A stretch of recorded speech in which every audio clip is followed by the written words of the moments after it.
Hey, paisanos, welcome to the Super Philly Film Brothers Super Podcast. I'm Chris Domenico here with my brother. I'm doing the Brooklyn. Why aren't you doing the Brooklyn thing for the Mario Brothers? Or would you prefer to do... Is this the one better? It's a bit more stereotypical. So maybe we should just talk normal like we're from Philly.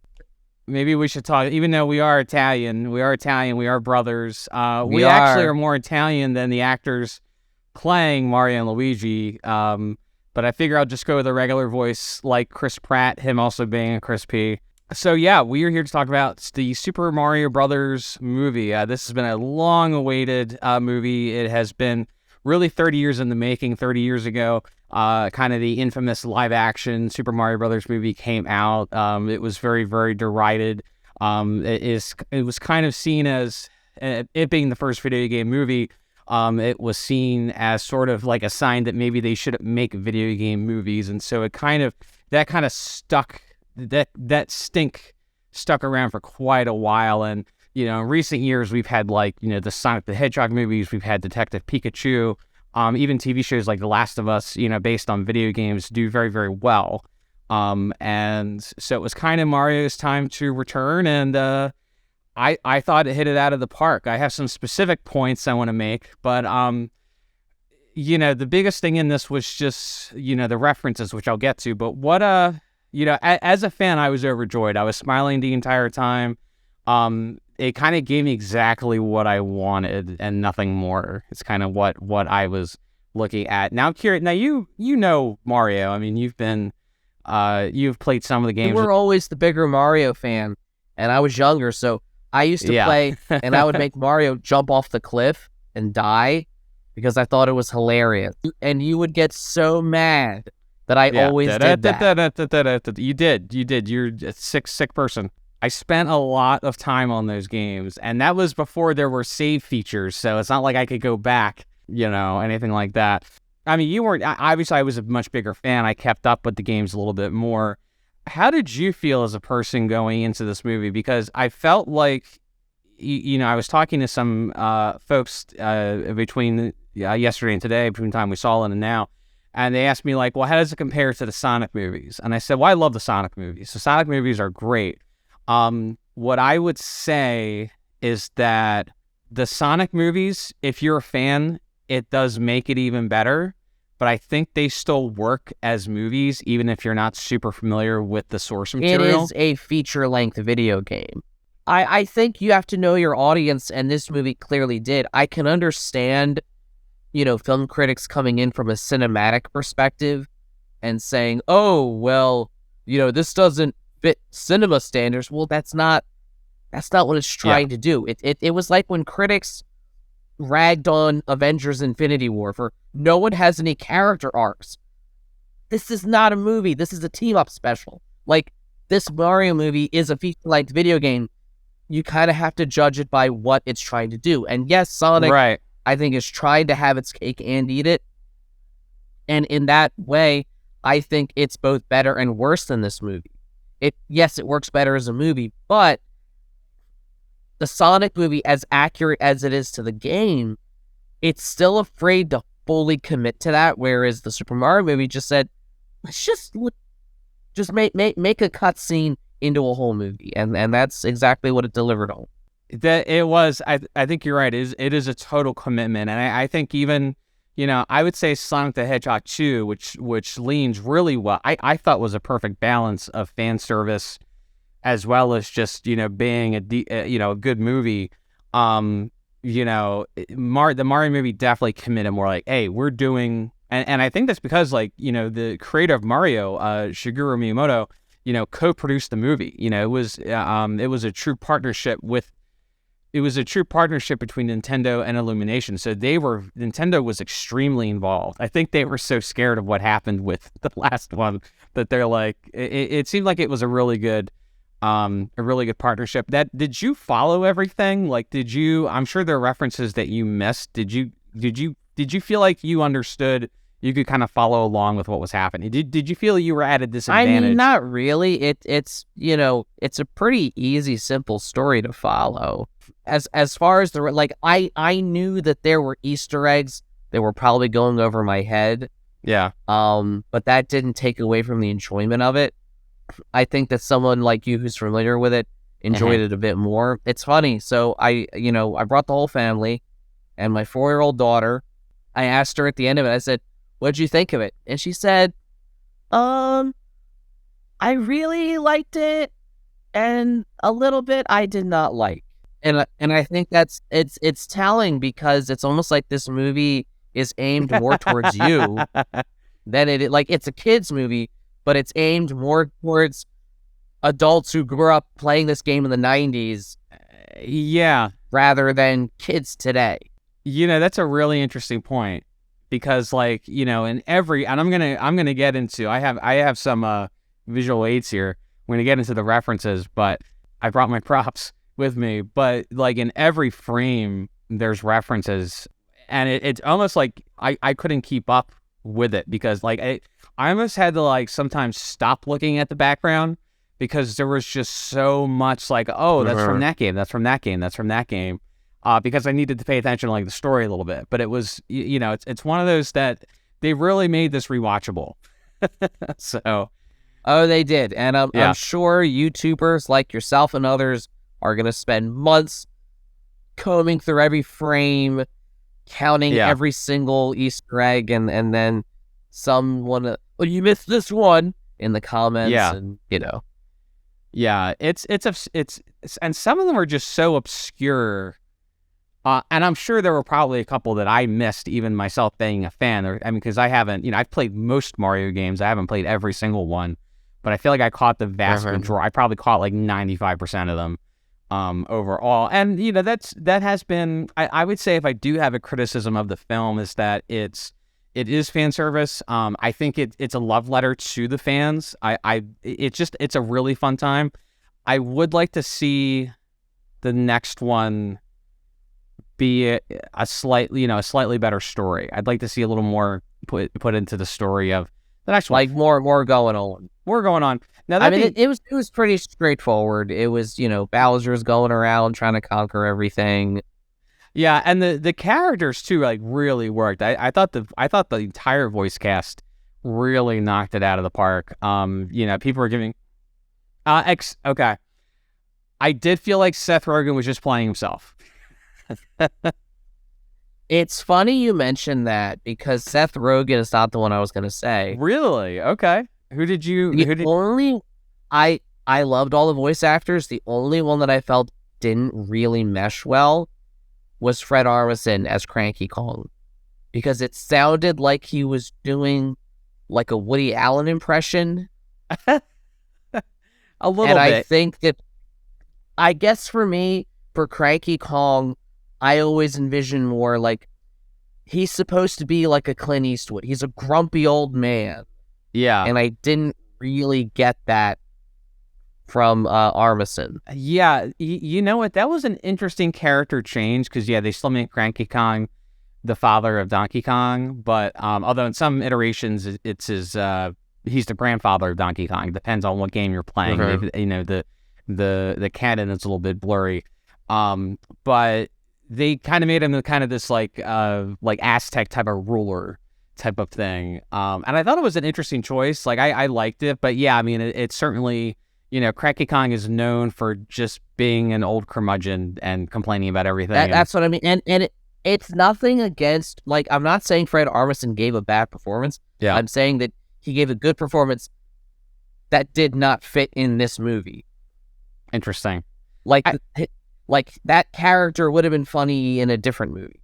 But what if it wasn't Cranky Kong? What if it was just another generic Kong that was the ruler? So maybe it didn't fit that character. Also, I love that, and I don't know if this was intentional, when they keep talking about the Kong army, I'm a history guy, and I'm just thinking Viet Cong. I think it might have been never intentional. did anything with that. Yeah. Yeah, but I just wanted to kind of show just how in depth they went with the references. So and how much of a fan I am. So of course we have the original Super Mario Brothers. That's kind of the basis for everything. We had the flagpole, we had the fire flower, all the basic things that were established in the first game. We had enemies from Super Mario Brothers 2. So like we had the Shy Guys and the Sniffets were the ones that kidnapped Luigi. Super Mario Brothers 3, where there's a lot of music from here. There was the Tanuki suit first appeared in the Super Mario Brothers 3. A lot of the music. I mean, that's in the first scene where they're in the Mushroom Kingdom. Like it's like a medley of Mario 3, Mario World, Super Mario 64, and it's just kind of wild. So yeah, there were a lot of Mario 3 references. Of course, Super Mario World. We see in the commercial they have the yellow capes, which I thought was great. We see Yoshi in the end credit. We see like an island of Yoshis. Their commercial was straight out of that other TV show with the live action. Yes, yeah. So that was released as sort of like a teaser trailer with but that was the I should have brought that up because I have that the Super Mario Brothers Super Show. I have the DVDs for that. I should have brought it up here with me today, but yeah, that was I think maybe the same exact like recording from the show, which like what an obscure reference. Like I love that they took something from the cartoon over 30 years ago. I don't know who caught it, but the antique shop in the Mushroom Kingdom. Yeah. And you hear someone say, "Oh no, it still works. You just have to blow into it." Like the old cartridge. We even had a little bit of Yoshi's Island, Super Mario Brothers 2, and we see Baby Mario and Baby Luigi. They were the same models as this game. And also just kind of we saw briefly a Kingdom of Yoshis, which was kind of established in this one. Of course, we have Donkey Kong Country, which was really interesting. They kind of combined Donkey Kong Country. We have Cranky. We have Diddy Kong, which they even give Diddy Kong a shout out. We have Cranky Kong. They kind of combined Donkey Kong Country with Mario Kart, which I thought was kind of an interesting way to like, okay, the Kong Kingdom they're the guys world. with the carts and everything. Yeah. We even had Donkey Kong Country 2 with Dixie Kong. We briefly saw Dixie Kong in there. We had a lot of stuff from Super Mario 64. We see the whole design of the castle, the music around the castle, that was kind of established in Mario 64. We even see the Big Ba-Bomb from the first level of Super Mario 64 as a guest at the wedding of Peach and Bowser. That was cool. Which I thought was really cool. Of course, we had Donkey Kong 64. Shout out to Grant Kirkhope, who composed the DK rap. We got a little bit of that. We also saw Chunky Kong was in the background, too. Also forgot to mention Funky Kong also was in the background as well. We had a little bit of Luigi's Mansion in there. Not any direct references, but just kind of the idea of Luigi being very scared, having a flashlight, kind of being... And he picks up the flashlight. Yeah. There's even a line where he talks about being scared all the time. Yeah, which is kind of established before Luigi's Mansion, but it just kind of established him in his own series. And then him, of course, like kind of facing off against like kind of the ghostly type villains. So even Charlie Day said he's like, I'd love to do a Luigi's Mansion spinoff, which I think would be cool.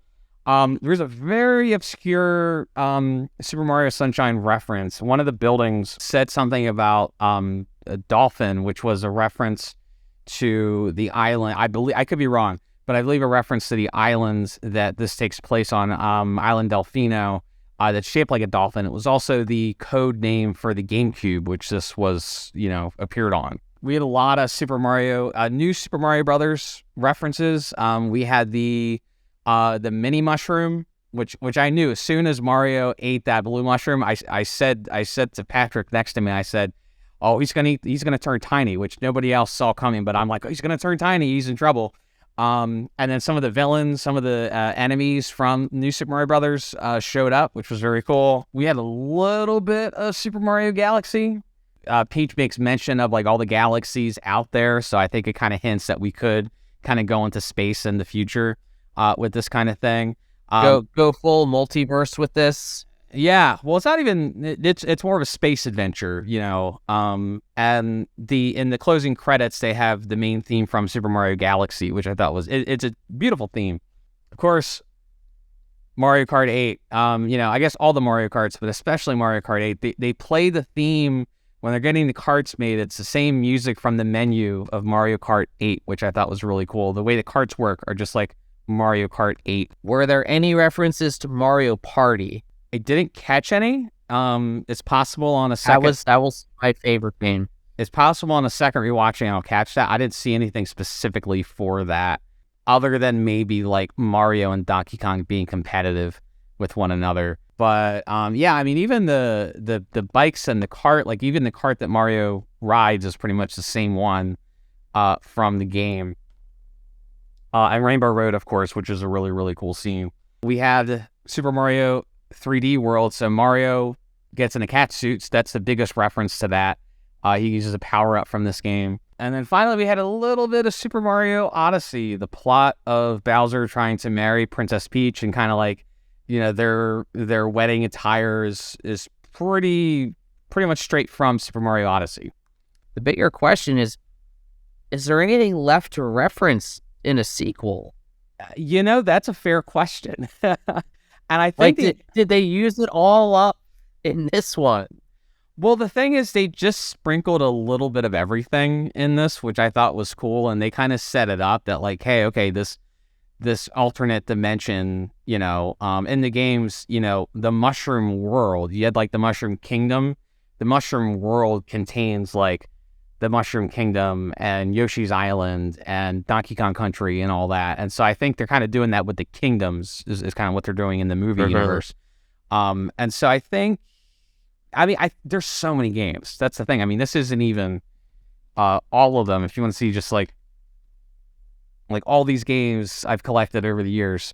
It's true. You know, it was just many of them originals from the 90s. Yeah, a lot of these are originals from the 90s. Some of these I got on, you know, eBay as an adult. You know, some of the newer ones that I kind of played a little bit later. But yeah, it was kind of like a little exhausting to watch it because it was so, I mean, just like, oh, that's from that game, that's from that, you know. But it was cool because it was, I guess I felt like I was Leo DiCaprio, like just, you know, at the TV. Was just the embodiment of that meme. Yeah, I think the movie is the embodiment of that meme, just like looking and pointing. But I liked what they did with, you know, Mario's story and Luigi's story and kind of getting them to, you know, feel respected. There's even games I don't have that I know of that they've referenced. So like that guy Spike at the beginning, that was their old boss. That's from a game called Wrecking Crew, where Mario worked on. I think Luigi too worked on a wrecking crew. I think it was around it was the 80s. So it was around the time of Super Mario Brothers. But Spike was the boss in that game. So that's a reference to that. I want to see Mario pretend to be a doctor, but not, but like he's found out he's actually committing medical fraud. That would go really dark. There was another guy. So they had the original version of Mario in the movie. I don't know if you noticed him in the cafe, in the pizza parlor. But he's playing really stereotypical Italian guy. The guy that was playing an arcade game called Jumpman. Did you see that? Yeah. Mm-hmm. That is Jumpman. Jumpman was the original name original name for Mario, and he was dressed like Jumpman from the Donkey Kong game, the first Donkey Kong game. And so that was like a reference to that. So yeah, it's just reference after reference after reference, and it's I could see how like if you weren't a fan of it, it probably would make no sense to you. But at the same time, like just how they committed to it, I thought was awesome. I thought it was great for the fans, and it's doing really well, you know, in the box office, which is you know, I think we're really going to see a renaissance now of video game movies, much the same way we saw with comic book movies, especially with comic book movies maybe not doing so well lately. Like maybe we'll see more video game movies. I think that, you know, yes, comic movies have certainly had their reign, and while they'll never fully go away, I think their absolute dominance over the box office in Hollywood is probably coming to an end, if it hasn't already. And I think a lesson we've learned is so many of these video game movies and comic movies, for a long time, Hollywood studios felt like we can't make it too much like the thing it's based on. It has to be hip or cool or more adult. Right. And I think what we've learned from Sonic, what we learned from Mario, and even what the MCU learned when it got more out there, was no, people actually want to see, they want it to be accurate to what it's based on. You know, they want a Mario movie that feels like the video game. They don't want some cheap Blade Runner knockoff. Right.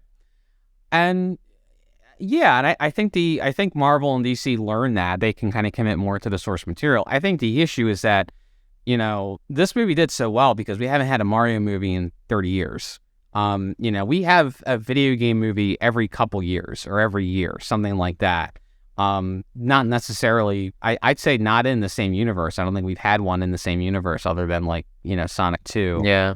If we had 3 Mario or 3 Nintendo-verse movies a year for 10 years. We'd tire of it. We probably would tire of it. So I think you also have, being a parent of 2 small children, the last movie I could take the kids to was Puss in Boots, which came out in like December. Right. They're really like there aren't that many like truly kids. Like there's movies that like you can take the whole family to, like Marvel or whatever, but there's not really any movies that are good for like kids. Yeah. And I think that the video game movies, especially ones like your Mario, your Sonic, are kind of fulfilling that need. Yeah, I think so too. Kind of bringing back like the family type of entertainment, kind of all the ages family kind of outing to the thing. Yeah. Like, oh, let's all go see the Mario movie. Yeah, and it's a shame it's tanking with critics, but boy, the audience does not give a crap. The audience loves it, and I think that is that's I'm really happy for it. Well, you know how critics are. They're like, oh, this isn't like the Fabelmans. I saw Phantom Threads had more commentary on society. Well, there was one critic that had said that she didn't like when Mario turned into a cat because she felt like it was kind of like denigrating to Mario. And I'm like, that's a power up from Super Mario 3D World. Like these are power ups in the game. Okay, that critic clearly needs to get their issues sorted out with their hatred of cats and why they think that's denigrating. Right. I mean, I understand that it's weird. Like if you didn't know that Mario turns into a cat in this game, it would be like, okay, that's a little bit weird.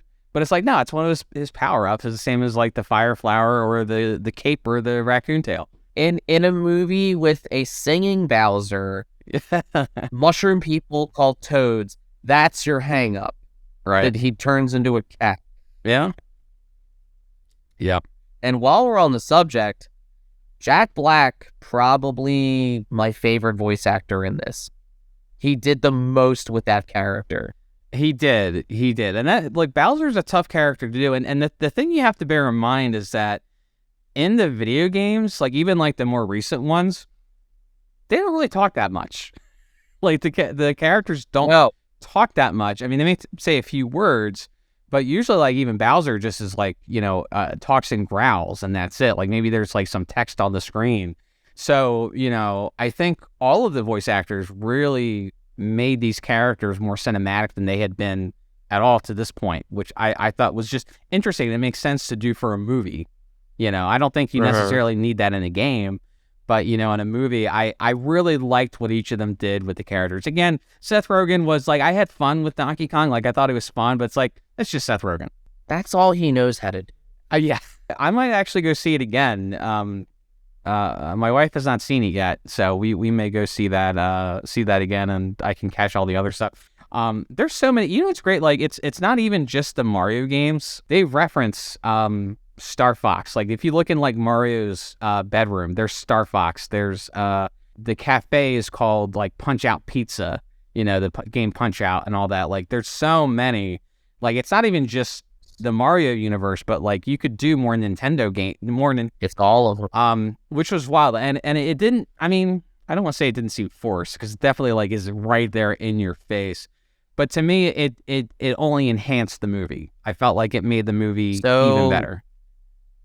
So a decade from now, we'll get our Avengers style Smash Brothers movie with Mario and Star Fox and Link and Pikachu and everybody. You know what? I wouldn't put it past anybody. I mean, this is sort of related. James Gunn was just talking about Marvel DC crossover that it might eventually happen, and seems more likely than not that it would happen with him running DC.